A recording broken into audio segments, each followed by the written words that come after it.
بسم الله الرحمن الرحيم الحمد لله رب العالمين والعاقبة للمتقين ولا عدوان إلا على الظالمين والصلاة والسلام على رسول الله وصحبه أجمعين أما بعد أعوذ بالله من الشيطان الرجيم بسم الله الرحمن الرحيم وأن أبي سعيد وأبي هريرة رضي الله عنهما قال رسول الله صلى الله عليه وسلم لقنوا موتاكم لا إله إلا الله رواه مسلم والأربعة.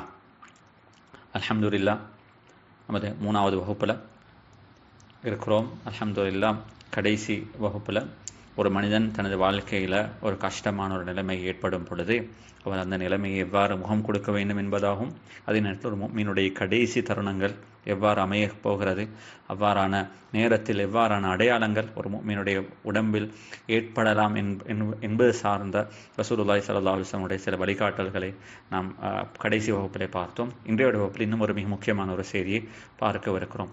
Abu Zayed Abu Hurairah ரலியல்லாஹு அன்ஹும் அவர்கள் குறிப்பிடுகிறார்கள், நபி ஸல்லல்லாஹு அலைஹி வஸல்லம் அவர்கள் சொன்னார்கள், லக்கினு மௌதாக்கும் லா இலாஹ இல்லல்லாஹ். மௌதாக்கும் என்றது இங்கு மரணித்தவர்கள் அல்ல, அதாவது சக்கரத்துல் ஹால், தனது வாழ்க்கையின் மௌத்துக்கு நெருக்கமாக இருக்கிறார், அவர் மௌத்தாக போகிறார், அவர் கடைசி கட்டத்தில் இருக்கிறார் என்பதாக அவருக்கு சூழுள்ளவர்களுக்கு தெரிய வரும் பொழுது உண்மையிலே அவர் கஷ்டப்படுகிறார், மூச்செடுக்க கஷ்டமாக இருக்குது, பார்த்தா அவருக்கு உண்மையிலே கடைசி நேரம் நெருங்கியது என்பதெல்லாம் உங்களுக்கு தெளிவாக விளங்கிவிட்டால் அந்த நேரத்தில் அவருக்கு என்ன செய்யுங்க என்றால் அத்தல்கீன், அவருக்கு தல்கீன் செய்கிறது சுன்னத். இன்னத்து தல்கீன் என்பது அவருக்கு சொல்லிக் கொடுப்பது, அதாவது தல்கீன் என்பது அவருக்கு முன்னால் இருந்து ஞாபகமூட்டல், அத்தஸ்கீர், அவருக்கு ஞாபகமூட்டுறது தான் இந்த இடத்தில் சுன்னத்து. என்னத்தை அவருக்கு ஞாபகமூட்டணும் என்றிருந்தால் லா இலாஹ இல்லல்லாஹ், லா இலாஹ இல்லல்லாஹ் என்ற வார்த்தையை அவருக்கு தல்கீன் செய்வது, அவருக்கு ஞாபகமூட்டுவது ரசூலுல்லாஹி ஸல்லல்லாஹு அலைஹி வஸல்லம் அவர்கள் இங்கு வழிகாட்டியிருக்கிறார்கள். ஏன் காரணம் என்றால், உண்மையில் இந்த இடத்தில் நாம் சில விஷயங்களை விளங்க வேண்டும். ஏன் அந்த நேரத்தில் அவருக்கு லா இலாஹ இல்லல்லாஹ்வை ஞாபகமூட்ட வேண்டும்? நபி ஸல்லல்லாஹு அலைஹி வஸல்லம் அவர்கள் சொன்னார்கள், மன் கான ஆகிரு கௌலிஹி லா இலாஹ இல்லல்லாஹ் தഖலல் ஜன்ன யௌமன் மினத் தஹர். ஒரு மனிதன் தனது வாழ்க்கையுடைய கடைசி வார்த்தை லா இலாஹ இல்லல்லாஹ்வாக இருந்தால் அவர் நிச்சயமாக ஒரு நாள் அவர் சொர்க்கத்துக்கு நுழைவார் என்பதாக ரசூலுல்லாஹி ஸல்லல்லாஹு அலைஹி வஸல்லம் சொன்னார்கள். இன்னொரு ஹதீஸில் வந்திருக்கிறது, லக்கினு மௌதாக்கும் லா இலாஹ இல்லல்லாஹ். நீங்கள் உங்களுடைய கடைசி கட்டத்தில் சக்கரத்தில் ஹாலில் இருப்பவர்களுக்கு லா இலாஹ இல்லல்லாஹ்வை தல்கீன் செய்யுங்கள். ஃபஇன்னஹா தஹ்திமு மா கப்லஹா மினல் ஹதாயா. அந்த லா இலாஹ இல்லல்லாஹ் அவருடைய வாழ்க்கையில் அவர் முன் செய்த எல்லா பாவங்களையும் அழித்துவிடும் என்பதாக ரசூலுல்லாஹி ஸல்லல்லாஹு அலைஹி வஸல்லம் சொன்னார்கள். எனவே இந்த இடத்தில் நாம் இதனை எவ்வாறு அவருக்கு சொல்லிக் கொடுப்பது என்பதற்கான அழகான, இந்த ஹதீஸை எவ்வாறு நாம் அந்த இடத்தில் அமல் செய்ய வேண்டும் என்பதற்கான அழகான வழிமுறைகளை உலமாக்கள் சொல்லி தந்திருக்கிறார். ஒன்று, இந்த இடத்தில் நாம் அவர்களுக்கு சொல்லுங்கள் என்பதாக கட்டளையிடக்கூடாது. தஸ்கீர், தல்கீன், அவருக்கு ஞாபகம், அவருக்கு முன்னால் இருந்து அந்த வார்த்தையை ஒரு மனிதர் 3 தடவைகள் அவர்கள் லா இலாஹ இல்லல்லாஹ், லா இலாஹ இல்லல்லாஹ், லா இலாஹ இல்லல்லாஹ் என்று சொல்லி அவர் அழகான வாய்ஸில், அழகான குரலில் அவருக்கு முன்னால் சொல்ல வேண்டும். அந்த வார்த்தையை அவர் கேட்டு இவருடன் சேர்ந்து அந்த வார்த்தையை அவர் சொல்வதற்காக வேண்டி உலமாக்கள் சொல்லுகிறார்கள், அந்த வார்த்தையை அவருக்கு ஞாபகம் ஊட்டுபவர் அவருக்கு ஒரு நெருக்கமான ஒரு மனிதனாக இருப்பது சிறந்தது. என்றால் அவருக்கு அந்த மாதிரியான ஒரு கஷ்டமான, நான் முன்னாலேயும் பேசினேன், அந்த நிலைமைகள் நாங்கள் நினைக்கிற அளவுக்கு இலகுவான நிலைமைகள் அல்ல, ஒரு கஷ்டமான ஒரு நிலைமை. ஒரு மனிதன் தனது வாழ்க்கையில் சந்திக்கக்கூடிய மிகவும் கஷ்டமான ஒரு நாள் அந்த மௌத்துடைய நேரம். முன்னால் ஹதீஸில் வந்திருக்கிற ஒரு முஃமினே அந்த நிலைமையை கடந்து செல்வதற்கு கஷ்டப்படுவார் என்று இருந்தார். ரசூலுல்லாஹி ஸல்லல்லாஹு அலைஹி வஸல்லம் அவர்கள் மௌத்துக்கு சக்கரத்துல் ஹால் ஒன்று இருக்கிறது என்பதாக, அந்த நிலைமையை தான் நானும் கடந்து செல்கிறேன் என்பதாக நபி ஸல்லல்லாஹு அலைஹி வஸல்லம் அவர்களே சொல்லும் அளவுக்கு என்றிருந்தால் அந்த நிலைமைகள் நானும் நீங்களும் நினைக்க அளவுக்கு இலகுவானதாக இருக்க மாட்டார். எனவே அந்த நேரத்தில் அவருக்கு முன்னால் இருக்கும் ஒரு மனிதர், அவருக்கு மிகவும் விருப்பமான ஒருவர், அவருடைய குழந்தையாக இருக்கலாம், அவருடைய நண்பராக இருக்கலாம், அல்லது அவருக்கு நெருக்கமான ஒரு மனிதராக இருக்கலாம், அவர் அழகான வார்த்தையில் இந்த வார்த்தையை 3 தடவை லா இலாஹ இல்லல்லாஹ் என்பதாக சொல்லுவார். அவர் 3 தடவை சொன்னதன் பின்னால் அவர் அந்த வார்த்தை இவருடன் சேர்ந்து அவரும் சொன்னால் அவர் அதற்கு பின்னால் அந்த வார்த்தையை திரும்பவும் அவருக்கு ஞாபகப்படுத்த மாட்டார். ஏனென்றால் அவருக்கு அந்த நேரத்தில் கஷ்டப்படுத்தி ஒன்றை நாங்கள் ஃபோர்ஸ் பண்ணக்கூடாது என்றால், அவர் அப்படி நாங்கள் ஃபோர்ஸ் பண்ண போய் அவர் தேவையில்லாத ஒரு வார்த்தையை சொல்லிவிட்டார் என்றிருந்தால், உண்மையில் நான் செய்த சில தவறுகளினால் அவர் வாழ்க்கையுடைய முடிவுகள் பிழையாக மாறுவதற்கான சந்தர்ப்பங்கள் இருக்குது. அதே நேரத்தில் அவருக்கு நீங்கள் ஞாபகம் ஊட்டினதன் பின்னால் அவர் அந்த வார்த்தையை ஒருக்க சொல்லிட்டார் என்றிருந்தால், அதுக்கு பின்னால் நாங்கள் திரும்பவும் அவருக்கு ஞாபகம் ஊட்ட வேண்டிய தேவை இல்லை. என்றால் கடைசி வார்த்தை அதுவாக இருந்தால் அவருடைய முடிவுகள் சிறந்ததாக அமையும் என்பதாக ஹதீஸில் வந்திருக்கிறது. அல்லது அவர் அந்த வார்த்தை லா இலாஹ இல்லல்லாஹ் சொன்னதன் பின்னால் வேறு சரி ஒன்று பேசினால், இன்னும் ஒரு தரம் வேறொரு வார்த்தை அவர் வேறு ஏதாலும் ஒன்று பேசியிருக்கிறார் அல்லது வேறு ஏதாலும் ஒரு வார்த்தை அவர் பாவித்தால், மீண்டும் ஒரு முறை அவருக்கு இந்த லா இலாஹ இல்லல்லாஹ்வை ஞாபகமூட்டுவது சுன்னத் என்பதாக உலமாக்கள் சொல்லியிருக்கிறார்கள். ஏனென்றால் அவருடைய வாழ்க்கையுடைய கடைசி வார்த்தை லா இலாஹ இல்லல்லாஹ்வாக இருக்க வேண்டும் என்ற இந்த சிறப்பை அவர் அடைய வேண்டும் என்பதற்காக வேண்டி. எனவே இந்த ஹதீஸை நாம் கட்டாயமாக அமல் செய்வதற்கு, அவ்வாறான நிலைமைகள் நமக்கு நமது குடும்பங்கள் அவ்வாறான ஒரு கட்டங்கள் ஏற்பட்டால் நிச்சயமாக அவர்களுக்கு இந்த சிறப்புகள் கிடைக்க வேண்டும், அவருடைய பாவங்கள் மன்னிக்கப்பட வேண்டும், அவர்களும் ஒரு சொர்க்கவாதியாக மாறுவதற்கு இது அவருக்கு வாழ்க்கையில் கிடைச்ச ஒரு கடைசி சந்தர்ப்பம். அந்த சந்தர்ப்பத்தை முறையாக அவருக்கு அடைவதற்கான ஒரு வழிகாட்டல்களை ஒரு முறையான ஒரு விதத்தில் இதனை நாம் அந்த இடத்தில் அமல் செய்வதற்கு நாங்கள் முற்படுவோம். இன்ஷா அல்லாஹ் அவ்வாறான நிலைமைகள் ஏற்படுமாக இருந்தால் உண்மையில் அது அவருக்கு நானோ நீங்களோ அவர்களுக்கு செய்யும் மிக பெரும் ஒரு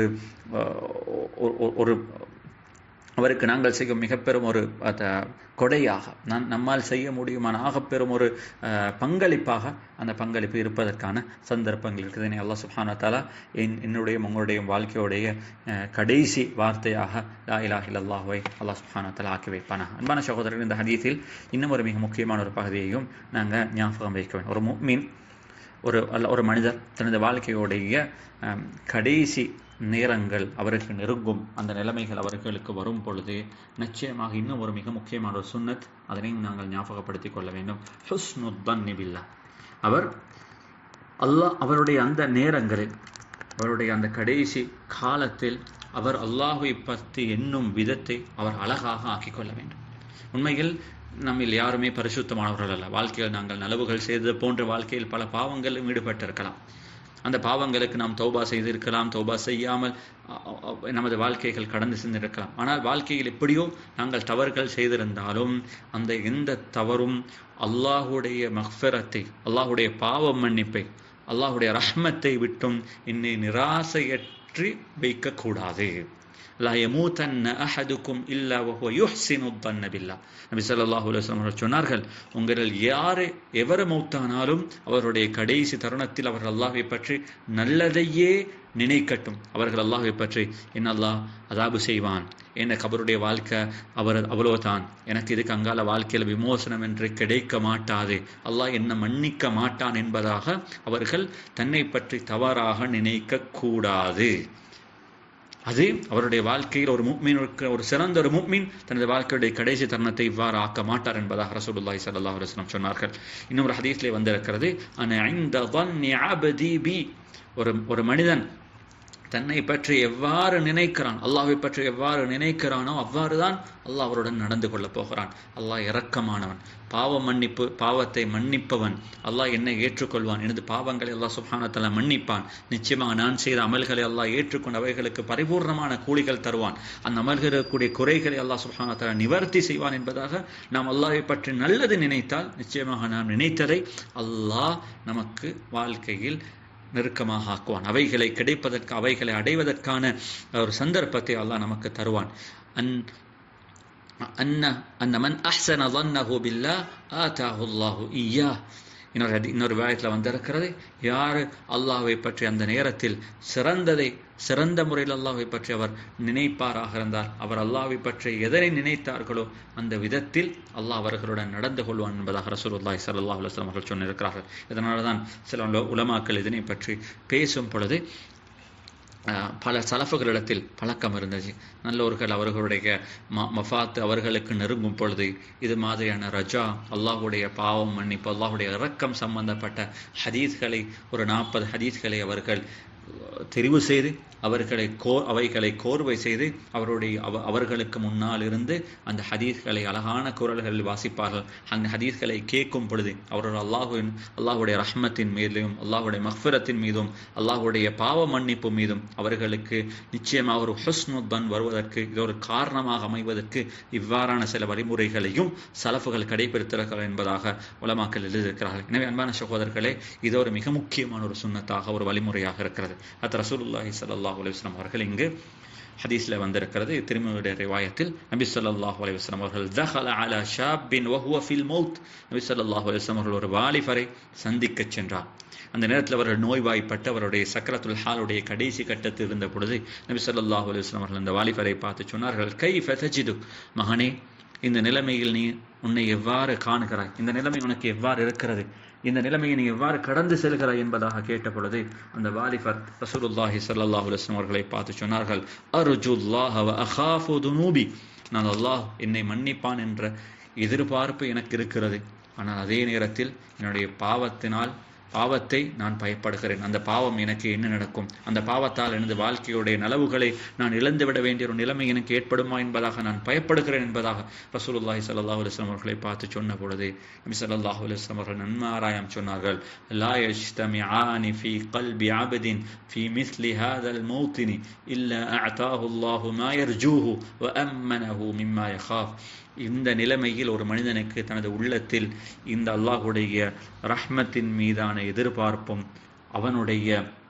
அல்லாஹுடைய பயமும் இந்த நேரத்தில் ஒரு மனிதனுக்கு இந்த இரண்டும் ஒரு மனிதனுடைய உள்ளத்தில் இந்த மாதிரியான ஒரு கட்டத்தில் ஏற்படுமாக இருந்தால் நிச்சயமாக அல்லாஹ் அந்த மனிதன் எதிர்பார்ப்பதை அவருக்கு கொடுப்பான். அவர் எதனை பயப்படுகிறார்களோ அதனை விட்டும் அல்லாஹ் அவரை பாதுகாப்பான் என்பதாக ரசூலுல்லாஹி ஸல்லல்லாஹு அலைஹி வஸல்லம் அவர்கள் சொன்னார்கள். எனவே இதுவும் மிக முக்கியமான ஒரு சுன்னத்தாக இருக்கிறது. நாம் இவ்வாறான ஒரு கட்டங்கள் நமக்கு ஏற்படும் பொழுது நாம் அல்லாஹ்வை பற்றி சிறந்ததை நலவை நினைப்பதற்கு கடமைப்பட்டிருக்கிறோம். அன்பான சகோதரர்களே, இன்னும் ஒரு மிக முக்கியமான ஒரு சுன்னத், அது ரசூலுல்லாஹி ஸல்லல்லாஹு அலைஹி வஸல்லம் அவர்கள் மதீனாவுக்கு வந்த பொழுது நபி ஸல்லல்லாஹு அலைஹி வஸல்லம் ஹீன கதிமல் மதீனா, அவர்கள் மதீனாவுக்கு வந்த பொழுது சஅல அனில் பரா இப்னுல் மஅரூர் நபி ஸல்லல்லாஹு அலைஹி வஸல்லம் அவர்கள் அவரை பற்றி விசாரித்தார்கள். பரா இப்னு மஅரூருக்கு என்ன நடந்தது, அவரை நான் காணவில்லை, அவர் என்னை வந்து சந்திக்கவில்லை என்பதாக நபி ஸல்லல்லாஹு அலைஹி வஸல்லம் அவர்கள் அவரை பற்றி விசாரித்த பொழுது அந்த சஹாபாக்கள் சொன்னார்கள், துவுஃபிய, அவர் மரணித்திட்டார் யா ரசூலல்லாஹ், அவர் மௌத்தா போயிட்டாரே என்பதாக சொன்ன பொழுது சஹாபாக்கள் சொன்னார்கள், அவர்கள் மரணித்தது மட்டுமல்ல, அவருடைய சொத்தில் 3 ஒரு பகுதியை உங்களுக்கு வசியத்தாக எழுதியிருக்கிறார்கள். இன்னும் சொன்னார்கள், அவர்கள் தன்னுடைய வஃபாத்துடைய கட்டம் தனக்கு நெருங்கும் பொழுது அவர் தன்னுடைய அவருக்கு சக்கரத்துல் ஹாலுடைய நிலைமை ஏற்படும் பொழுது அவரை கிப்லாவுடைய திசைக்கு திருப்பி வைக்குமாறும் அவர் வசியச் சொன்னார். அதே போன்று அவர் சக்கரத்துல் ஹாலுடைய நிலைமையில் அவரே கிப்லாவுடைய பக்கம் திருப்பி வைக்கப்பட்டது என்பதாக ரசூலுல்லாஹி ஸல்லல்லாஹு அலைஹி வஸல்லம் இடத்தில் சொல்லப்பட்ட பொழுது நபி ஸல்லல்லாஹு அலைஹி வஸல்லம் சொன்னார்கள், அஸாபல் ஃபித்ரா, அவர் சரியானதை செய்திருக்கிறார், அவர் செய்த விஷயம் சரியானது, அது நல்ல ஒரு விடயம் என்பதாக நபி ஸல்லல்லாஹு அலைஹி வஸல்லம் அவர்கள் ஆமோதித்திருக்கிறார். எனவே அன்பான சகோதரர்களை, நமது வீட்டில் அல்லது இவ்வாறான நோய்வாய்ப்பட்டிருக்கிறார்கள், கடைசி கட்டத்தவர்கள் அவ்வாறான சக்கரத்துல் ஹாலுக்கு நெருக்கமாக இருக்கிறார் என்பது நமக்கு தென்பட்டால் அது கஷ்டப்படுத்தி அவருக்கு எந்த விதமான அசௌகரியங்களையும் ஏற்படுத்த மாட்டாது என்றிருந்தால் நாங்கள் அவரை முடியுமாக இருந்தால் கிப்லாவுடைய திசைக்கு திருப்பி வைப்பதும் இதுவும் ஒரு சுன்னத்தான விஷயமாக இருக்கிறது. ஏனென்றால் கடைசி நேரத்தில் அந்த சிறப்பான அந்த கிப்லாவுடைய திசையிலிருந்து அவருக்கு தொழுகை மற்ற விஷயங்களில் ஈடுபடுவதற்கும் அதே நேரத்தில் அவர்களுக்கு அந்த கிப்லாவுடைய திசையில் இருக்கும் பொழுது அவர் அல்லாஹுவை சந்திப்பதற்கான சந்தர்ப்பம் அவருக்கு கிடைக்கும் என்ற ஒரு எதிர்பார்ப்பும் இருப்பதனால முடியுமாக இருந்தால் இதனை அவருக்கு செய்வதும் சிறந்தது என்பதாக ரசூலுல்லாஹி ஸல்லல்லாஹு அலைஹி வஸல்லம் சொன்னார்கள். அன்பான சகோதரர்களே, பிறகு நபி ஸல்லல்லாஹு அலைஹி வஸல்லம் அவர்கள் செய்த அந்த விஷயத்தை ஏற்றுக்கொண்டு விட்டு வகத் ரதத்து சுலுஸஹு அலா வலதிஹி ثم ذهب فصلى عليه, நபி ஸல்லல்லாஹு அலைஹி வஸல்லம் அவர்கள் தனக்கு 1/3 வசியத் செய்த அந்த சொத்தை நபி ஸல்லல்லாஹு அலைஹி வஸல்லம் அவர்கள் அவருடைய குழந்தைகளுக்கு கிஃப்டாக அவர்கள் திருப்பவும் கொடுத்து விட்டார்கள். பிறகு நபி ஸல்லல்லாஹு அலைஹி வஸல்லம் அவர்களுக்கு தொழுகையை நடத்திவிட்டு அவர்களுக்காக துஆ செய்தார்கள். அல்லாஹும்ம இக்ஃபிர் லஹு வ அத்கில்ஹு ஜன்னதக வகத் ஃபஅல்த், யா அல்லாஹ் அவரை மன்னித்து விடு, உனது சொர்க்கத்துக்கு அவரை நீ நுழைவித்து விடு. யா அல்லாஹ், என்னால் அவருக்கு நான் செய்ய முடியுமானவைகளை செய்திருக்கிறேன். யா அல்லாஹ், இப்ப நீ அவர்களுக்கு கொடுக்க வேண்டியதை நீ கொடுத்து விடு என்பதாக ரசூலுல்லாஹி ஸல்லல்லாஹு அலைஹி வஸல்லம் அவர்கள் அவர்களுக்கு துஆ செய்தார்கள். எனவே அன்பான சகோதரர்களே, இது நாம் இந்த 3 விஷயங்கள், அதாவது தல்கீன் அவருக்கு செய்வது சுன்னத்தாக இருக்கிறது. அதே போன்று மரணத்துடைய கடைசி நேரத்தில் நாம் நல்ல எண்ணத்துடன் நல்ல எதிர்பார்ப்புடன் நமது பாவங்களை பயப்படும் அதே நேரத்தில் அல்லாஹுடைய ரஹ்மத்தின் மீதும் அல்லாஹுடைய மக்ஃபிரத்தின் மீதும் பாவ மன்னிப்புடன் எதிர்பார்ப்புடன் நாங்கள் அல்லாஹ்வை அந்த நேரத்தை நமது கடைசி நேரங்களை ஆக்கிக் கொள்வதும் சிறந்ததாக இருக்கிறது. முடியுமாக இருந்தால் அந்த திசையை கிப்லாவின் பக்கம் திருப்பி வைப்பதும் இதுவும் ஒரு முடியுமாக இருந்தால் செய்வதற்கு செய்ய முடியுமான ஒரு சிறந்த ஒரு வழிமுறையாக இருக்கிறது என்பதையும் இந்த ஹதீஸ்கள் நமக்கு அழகாக சொல்லித் தருகிறது. அன்பான சகோதரர்கள், இந்த இடத்துல இன்னொரு மிக முக்கியமான ஒரு செய்தி நாம் பார்க்கலாம். முன்னால் நான் சொன்ன அந்த ஹதீஸ், ஒரு வாலிபர் நோய்வாய்ப்பட்டு இருக்கிறார். நபி ஸல்லல்லாஹு அலைஹி வஸல்லம் அந்த வாலிபர்களை சந்திக்க சென்றிருக்கிறார்கள். இங்கு நபி ஸல்லல்லாஹு அலைஹி வஸல்லம் அவர்கள் பரா இப்னு மஅரூர் ரலியல்லாஹு அன்ஹு அவர்களை காணவில்லை. எங்க அவர் வரலையே, என்ன சந்திக்கலே, அவரை நான் காணலை என்பதாக நபி ஸல்லல்லாஹு அலைஹி வஸல்லம் அவர்களை விசாரிக்கிறார்கள். பிறகு மரணித்தார் என்பதாக சொன்ன பொழுது நபி ஸல்லல்லாஹு அலைஹி வஸல்லம் வீடு தேடி சென்று அவர்களுக்காக வேண்டி துஆ செய்து அவர்களுக்காக வேண்டி தொழுகை நடத்தியிருக்கிறார்கள். அன்பான சகோதரர்களே, இதெல்லாம் ஒரு மிக முக்கியமான ஒரு விஷயத்தை நமக்கு சொல்லுகிறது. உலகத்தில் ஒரு மனிதர் யாராக இருந்தாலும் பரவாயில்லை, அவர் கட்டாயமாக சமூகத்துடன் சேர்ந்து வாழ்வதற்கு கடமைப்பட்டிருக்கிறோம். உண்மையிலே நபி ஸல்லல்லாஹு அலைஹி வஸல்லம் அவர்களை போன்று சமூகத்தில் பிஸியான ஒரு மனிதர் யாருமே இருக்க மாட்டார். தனது வாழ்க்கையில் எவ்வளவு பெரும் பொறுப்புகள் கடமைகள் அவர்களுக்கு இருந்தாலும் அந்த எல்லா கடமைகளுக்கும் மத்தியிலையும் அவரை சமூகத்தில் ஒரு மனிதராகத்தான் பார்த்திருக்கிறார். மக்களுடைய நலவிலே அதே மாதிரி கஷ்டங்களை பங்கு கொண்டிருக்கிறார்கள். அன்பான சகோதரர்களை, இந்த பண்பு சமூகமாக ஒரு முஸ்லீமிடத்தில் எங்களிடத்திலும் உங்களிடத்திலும் வருவதற்கு மிக முக்கியமான தேவையாக இருக்கிறது. நாங்கள் பார்க்கிறோம். நாங்கள் எங்களுக்கு கொஞ்சம் இல்மு கிடைச்சிட்டோம் என்றிருந்தால், கொஞ்சம் காசு பணம் கிடைச்சிட்டா நாங்கள் சமூகத்திலிருந்தும் தூரமாக பார்க்கிறோம்.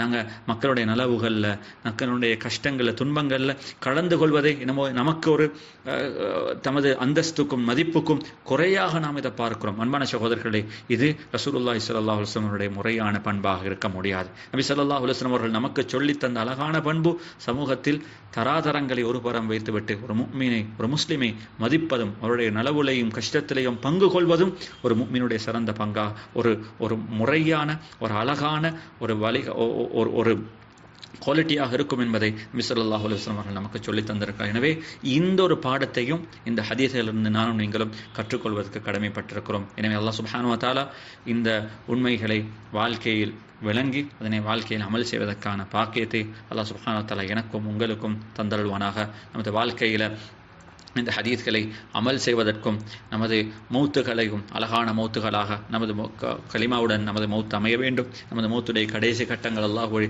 பற்றி சிறந்த எண்ணத்துடன் நாம் மௌத்தாக வேண்டும். அதே போன்று நாங்கள் சமூகத்தில் வாழும் பொழுது சமூக அக்கறை உள்ளவர்களாக சமூகத்தில் இருப்பவருடைய உணர்வுகளை மதித்து வாழக்கூடிய ஒரு சமூகமாக வாழ்ந்து வஃபாத்தாகக்கூடிய பாக்கியத்தையும் அல்லாஹ் சுப்ஹானஹு வ தஆலா நம் அனைவர்களுக்கும் தந்தருள்வானாக. என்ன விஷயங்களை பேசினோமோ அந்த விஷயங்களை வாழ்க்கையில் கேட்டு அமல் செய்வதற்கான பாக்கியத்தை அல்லாஹ் சுப்ஹானஹு வ தஆலா எனக்கும் உங்களுக்கும் தந்தருள்வானாக.